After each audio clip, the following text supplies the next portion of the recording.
Hello there. Welcome to the Robinson Violin School.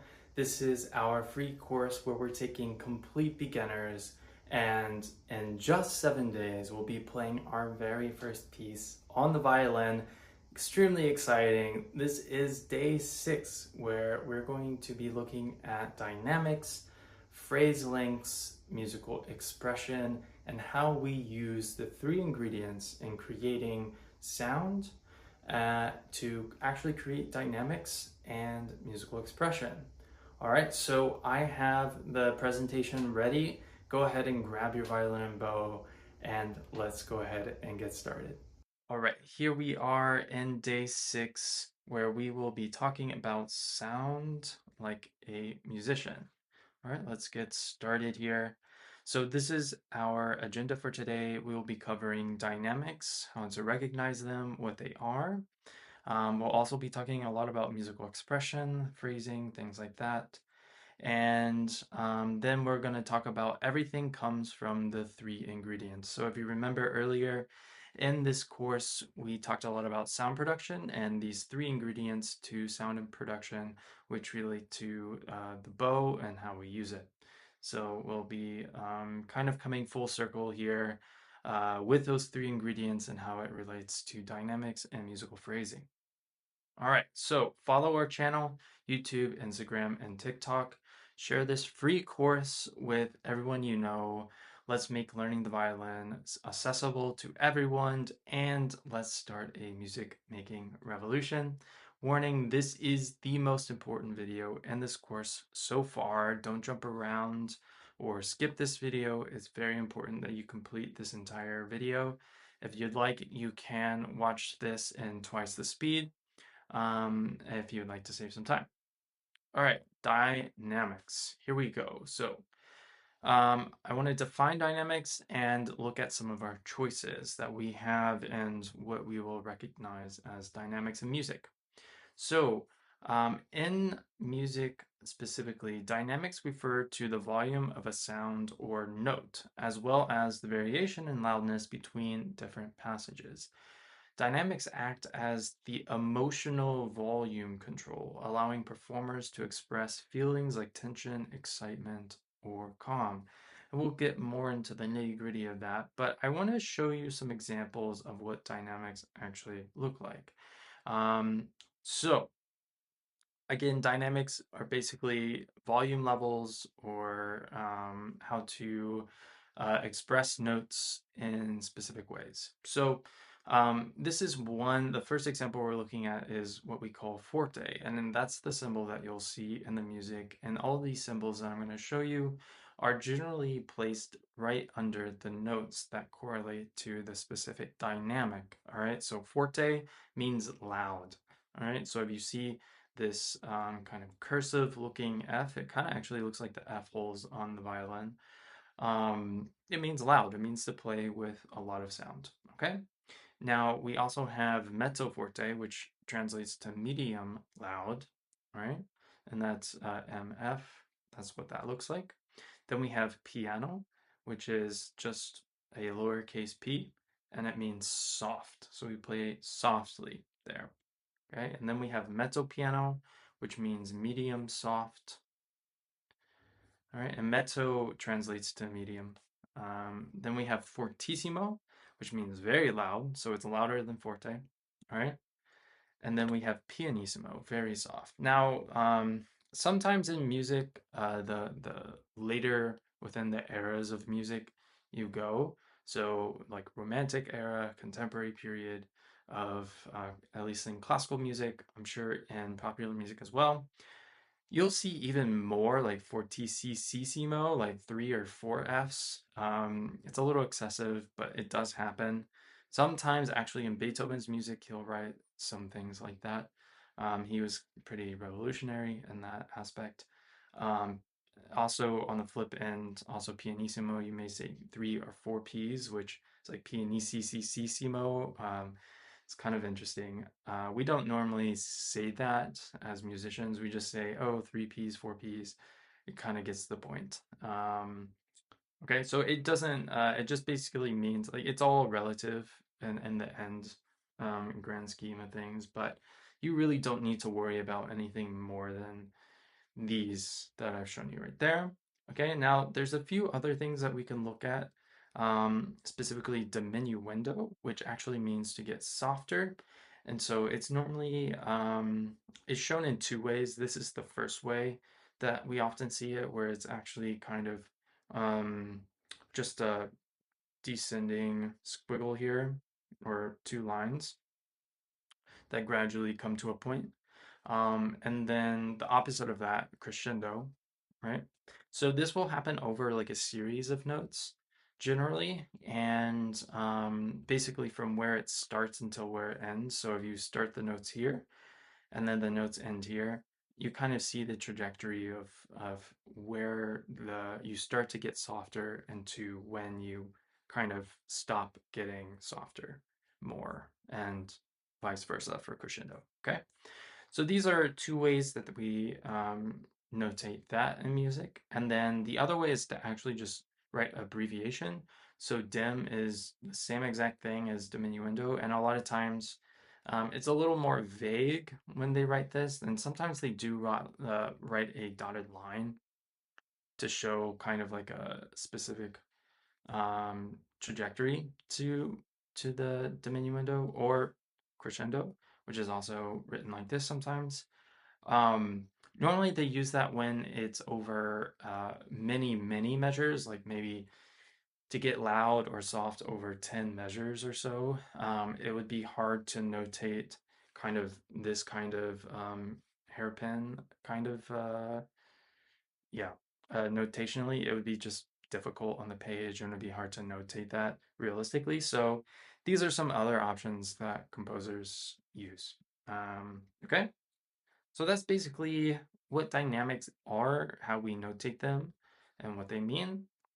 It would be good to just kind of remember, it's pretty easy. You basically just have to remember what forte and piano. Forte is F, piano is P, and then the variations of it. There could be two fortes, like a double F or a double P, or there could be the mezzo versions of both. Okay, awesome. So yeah, let's go on to musical expression. So I wanted to talk about phrases and what phrases are in music because I think that's probably pretty important here. And once you get it into this context of Mary Had a Little Lamb, I think it's going to make a lot more sense as you develop and grow to other songs and pieces. Okay, so in music, a phrase is a complete musical thought, similar to a sentence in spoken language. Phrase lengths are measured in bars or measures and dictate how melodies are grouped, balancing a question and answer sections to create a natural rhythm and structure. Okay, so basically, what this means is in music, there will be multiple phrases, and they're kind of structured in a way that sound like sentences, if you will, if we had to relate it to something that we all know. Um, it's kind of like saying a single idea. And and yeah, I think it'll make a little bit more sense when I relate it this way. Okay, so these are basically the two phrases that we have in this song. Okay, so they're both 4 measures long. Okay, and that's pretty common 4 measure phrase lengths. Sometimes you have 3 measures or 6 measures, 8 measure phrases. Normally, though, I would say in a lot of music it's 4 measures. You may see some that are a little bit longer, and generally they're symmetrical to symmetrical in length. Like so, if you have a consistent 4 measure phrase length, there will be normally a lot of them. Sometimes you have difference and variations of all of that, but generally speaking, for now, we can just kind of focus on 4 measure phrase lengths, okay? So the first phrase you can see here on the music, I have it bracketed out. Um, so you can also tell that the second phrase starts the same way the first phrase starts. And so you can pretty much see already, like this is kind of the general idea. So da da da da da da da dee dee dee da da dum. It's basically one idea, okay? And then we get to da da da da da da da da da da dee dee dee. So it kind of sounds like the first phrase is more of a question, let's say. So da da da da da da dee da da da da da dum, right? And then we kind of end there. And then it answers that first statement with a da da da da da da da da da da dee dee dee, right? So that happens a lot in these kinds of songs or traditional melodies that we have. Um, so so I hope that that's clear enough. So within these phrases, we can really shape something quite unique with how we see it or how we hear it, how we understand it. So but you would want to create and use basically the dynamics and crescendos or diminuendos or fortes, pianos, mezzo fortes, so on and so forth, to make it a really unique idea that reflects how you hear or listen to music. So as a musician, we kind of look at the bigger picture. So we look at the phrase lengths, the overall arching trajectory of all the phrases together. And we kind of see, oh, well, this kind of ends open-ended. This phrase ends a little bit open-ended. And then this one kind of answers. Maybe this one reaffirms, so on and so forth. So we kind of look at it philosophically that way, and then we go into more detail with, well, I want to end this phrase louder or softer, and then we can start making some musical decisions through that context. That's a lot of how musicians kind of dissect music and decide how they would like to play it. This is one way that we create decisions and how we specifically would like to express the music. Okay, which I find really really fun and quite creative. Sometimes composers will actually write a lot of all that stuff in there. They won't really specify phrase lengths, but they will write in dynamics and things like that. For the purpose of this, I decided not to include anything in the original that's linked in the resources, because I wanted you all to actually make those decisions for yourself. I wanted you all to play it with your own ownership.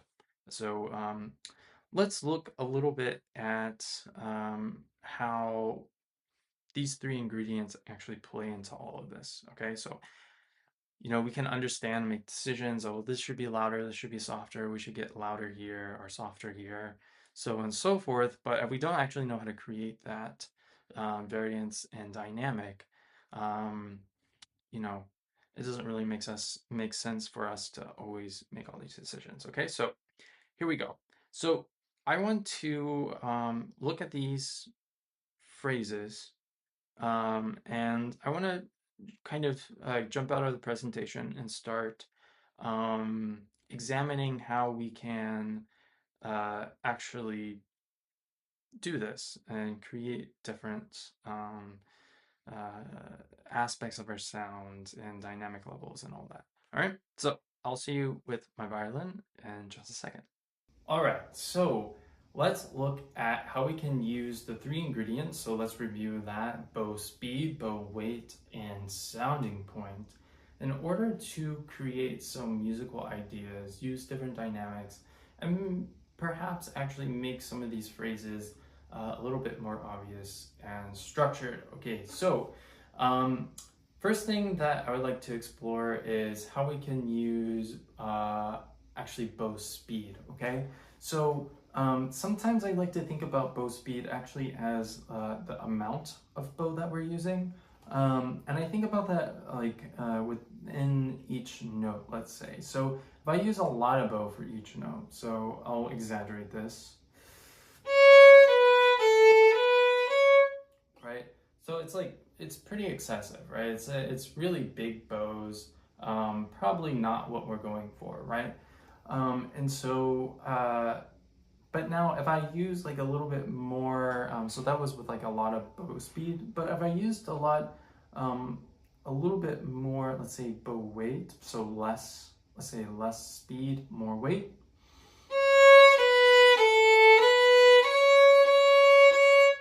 That sounds a little heavy to me. So I think what I'm perhaps going for is something a little bit more lighter. So I may try to use a little bit more speed, a little less weight, but not as much speed as I did the first time. Okay, so let's see what that sounds like.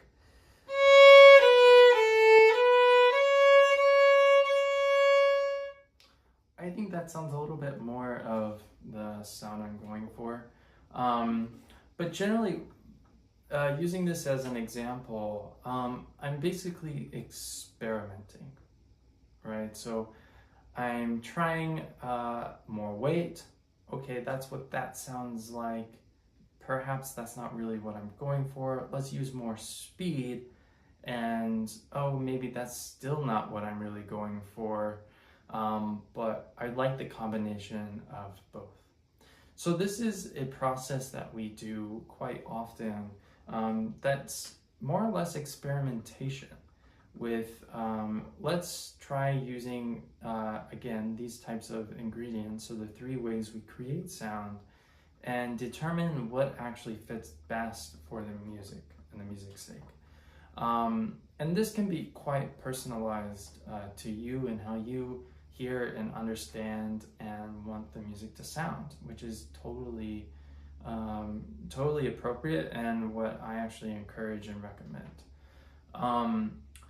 And so that's a lot of what we try to do. Now I can kind of show you what I might do in all of this and demonstrate some musical ideas.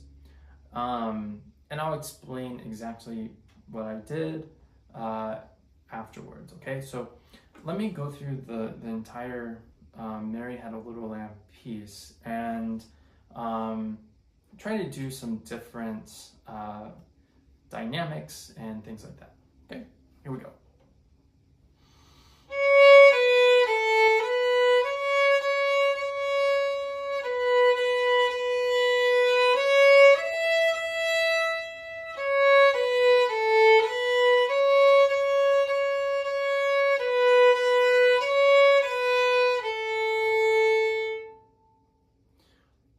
All right, so let's talk a little bit about how I did that. So generally, when I wanted to play softer, I started to slow down the speed of my bow and lighten the pressure.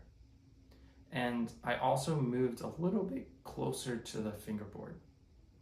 In general, if you want to play softer, that's basically the mechanics of it. You want to slow down the speed, lessen the weight that you're using, and get closer to the fingerboard in your sounding point. Now, if I wanted to play louder, I increased the speed and I started to increase the weight and started to move a little bit closer to the bridge, okay? So those are basically, in general, if you just want to get softer or you just want to get louder, that's how we would change the 3 ingredients. So softer, again, just to review, slow down the speed, use less weight, go to the fingerboard. If you want to get louder, make the speed quicker for the bow, use more weight, and get closer to the bridge. All right, so in general, now generally speaking, those are how I would control volume. So today, I think it would be important for you to really experiment with those 2 ways, just to get that into your body with how that reacts to your instrument, because every violin will react in a different way. And you'll have to figure out what works best for your instrument using these ingredients. So actually as a practice and as an exercise, I would try first trying to play through the entire song in a soft dynamic. So in a piano or mezzo piano dynamic, where I'm just really trying to consistently use less weight, a slower bow speed, and near the fingerboard, and just really understand what that feels like in my body and in the bow and for my violin. And then do the opposite of that. So play everything either mezzo forte or forte, and just understand that, when I try to play with a faster bow speed, more weight, and closer to the bridge, this is what that sound will become. So you can actually develop your soft sound or your piano sound and your forte sound. And I think that is quite important for you to do. Now, you can do this on the entire song, or if it's more comfortable and easier for you, you can absolutely do this on just the first phrase, so the first four measures, or on the second phrase, the last four measures, okay? So that's what I would recommend here. And the more you can get comfortable with those changes, the better you will become at using them with a lot of freedom and a lot of own personal musicality and expression. So in general, those are some things. Now, once you get comfortable with that, I'll show you in the presentation how you can actually mark the music to make decisions about what you think or how you hear or want to play Mary Had a Little Lamb or any piece that you end up playing, okay? So let's go back into the presentation and explore some of those things. All right, welcome back here in the presentation. So here is an example that I just created. This isn't necessarily what I would choose to do, but I thought it would make a little bit of a clear idea of what I think is probably important for you all to do at this stage in your learning and journey with the violin. So I wrote in some dynamics here. So I put them in red. So at the beginning, I wrote mezzo forte, perhaps as just a general dynamic level to start. And then at the end of the four measures, first four measures, or the very first phrase, I put a little bit of a diminuendo. Maybe perhaps we can start the second phrase a little softer, okay? And then in measure six, or the second measure of the second phrase, I have a big crescendo to forte. So ending the song with a lot of sound and confidence. Okay, so this is literally just one example. There are really no right answers to this. Um, Obviously, if you do really crazy things where every other note is forte and then piano, maybe that's a little excessive, right? And perhaps we wouldn't really do that kind of thing with a piece. Um, but hey, if that's how you feel and that's what you want to express, I will not stop you from doing that. But uh, basically, what I'm trying to get at is that the canvas is blank and there's so many different options that we could really do. We could start the piece in a mezzo piano, then crescendo, and then decrescendo over two measures, start immediately loud in the second phrase, and then end fortissimo at the very last measure of the piece. So what I would like you to do for today is really examine and kind of explore um, how you hear the music, how you would like it to go, and just write down some ideas on your piece of music. So literally take out a pencil and write in some dynamics. So you would write in either a mezzo piano or mezzo forte, whatever you felt, and maybe you wanted to get softer in one measure or over a few notes. So you would just write in the diminuendo there, or vice versa. Okay, so this is supposed to be very, very creative. It's supposed to be pretty fun. And yeah, just really get fun and creative with it, and make your own choices with how you would like to try and create the musical expression and phrases in this piece. Uh, some of the fun things here too is that it can change. One day you might feel this way, and Another day you may feel completely different, and that's totally fine, and I think quite normal actually. There are times when I revisit pieces and I play them entirely different speeds even. Um, and so yeah, I think it's a really fun aspect of being a musician and playing the violin and creating music. So another fun thing you can do is actually share your ideas with friends and family. Just say, hey, can I play this for you? And I'd love to hear how it makes you feel or how you think about it. That's always fun. You can also record yourself doing this, and you can record several options. You can see what sounds the most natural or organic or what really connects with you. I find that sometimes you think you're getting louder, but you're actually not at all. That happens to me all the time, or I'm trying to do something really specific, but it's actually not really coming across the way I think it is. And I think so. Recording yourself is always a powerful tool for so many different reasons. And we've talked about a few during this course, but especially in moments like this where it can get pretty individual and personalized. So that's what I encourage at this point. So yeah, have fun with it. Again, yeah, there are no right answers. Get creative. This is your performance and your journey. All right. So here we are at the end of day 6. This is so exciting. Um, every day you're one step closer to achieving your violin journey goals. You've now worked on sound production in so many different ways while also learning your very first piece on the violin. And just think that only a few days ago you started from scratch, which I think is absolutely incredible. Um, the length that you've come so far is absolutely tremendous. So, um, kudos to you guys. Uh, so practice assignment for today. I think it would be great if you practice the piece, or it could be small sections of it, either soft, so piano, or mezzo forte, so some kind of medium. It could be mezzo forte, mezzo piano, and then forte, so loud. So explore which dynamics feel natural for each phrase or measure, and then decide your own dynamics for the entire piece and write it into your music. So that's our practice assignment for today. There are no real specific reps that you need to do or anything like that. Um, but just basically create an idea of what you want to do in your piece. Okay. Now, remember again, everything related to sound production comes from how we move the bow.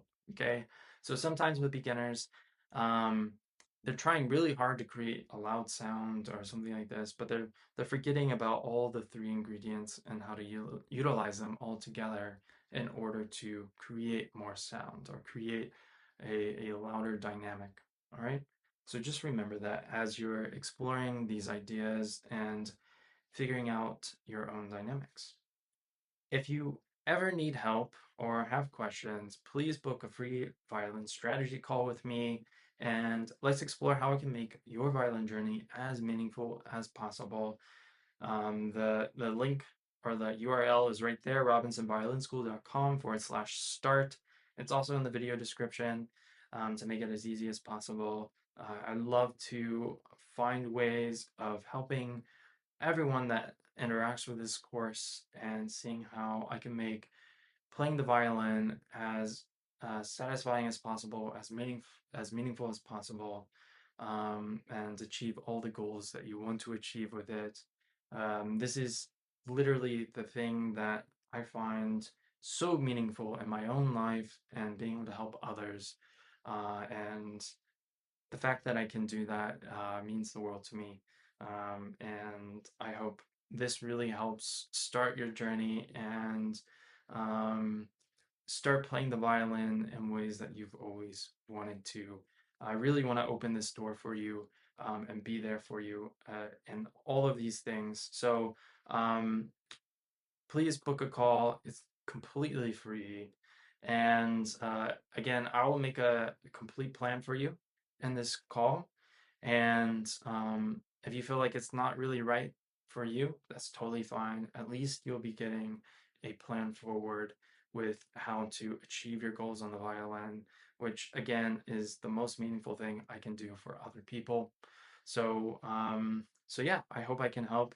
And I'm so excited for day 7, the last day of this journey. I'll see you then.